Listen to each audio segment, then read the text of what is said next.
Hello everyone, it's Old Guardian here. It's time for my monthly look into how is Warcraft Rumble doing financially and player base wise. So how did Rumble do in November? On iOS, Rumble was downloaded 30,000 times and it earned 500,000 USD in revenue, whereas on Android it was downloaded 40,000 times with 500,000 in revenue. So that's overall 10,000 downloads fewer than in October and 300,000 in revenue less than in October. Looking at the history graph, at 70,000 downloads, Rumble was downloaded less than in October, but still more than in September, August, July or June. So some new people are finding the game, although obviously not in the numbers that Blizzard would want. Revenue looks a bit worse at 1 million compared to 1.3 last month. September 700,000 was a significant outlier. Blizzard really broke the game on September, so that was bad. Even in this month though, because in October we had some incidents with the Azeroth's Blessing, the monthly coin package that you can buy in Rumble, and Blizzard gave free extensions to that, so that must have eaten a little bit into November's revenue. So maybe that's not a disaster, but obviously it's not a great sign either. Especially considering that the strategy game market on mobile in November 2024 overall was quite healthy. I mean, the majority of games in the top 30 or so that I follow increased in revenue in November compared to October.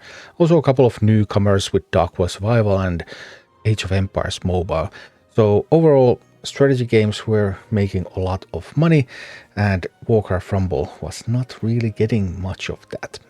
So is this enough? Revenue fall, downloads fall a little bit.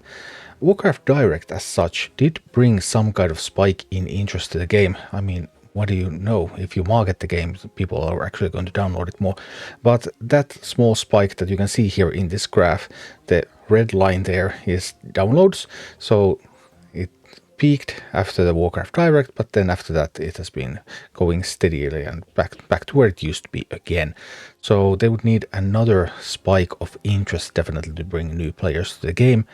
And as a matter of fact, there is something interesting coming in December, although not on mobile, because the PC client is going to launch on December 10th, so in 1 week Rumble can be played on PC finally. That does also mean that the mobile store trackers like Sensor Tower are going to lose some visibility into the performance of Rumble, because there's no way to track the PC downloads, there's no way to track the PC sales through Battle.net. You can track the sales through stores, but you can't track the sales through Battle.net, and Microsoft does not report sales figures for individual games, so we won't be hearing about Rumble's performance from Microsoft either.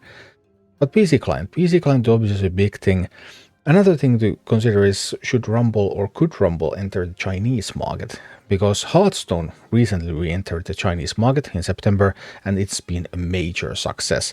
There are some reports that Hearthstone has earned more than 100 million in revenues since late September already in the Chinese market. Sensor Tower is able to track the iOS sales on the Chinese market and those are 30 million alone. So yeah, Hearthstone's re-entry to China has been great. The mobile game market in China, is Rumble strong enough to compete there? Well, that's another question, but that would be another thing that Blizzard could try with Rumble. And obviously we have the PC client coming and I have great expectations for the PC client. Definitely going to be trying that. Definitely going to be streaming the PC client when it's live on December 10th as well. So yeah, some reasons to be hopeful, but overall Rumble is still trudging on. Not really getting that big break still. Thank you for watching. Click like and subscribe if you enjoyed this, and a special thanks to all of my Patreon supporters, YouTube members and Twitch subscribers who make all of these videos possible.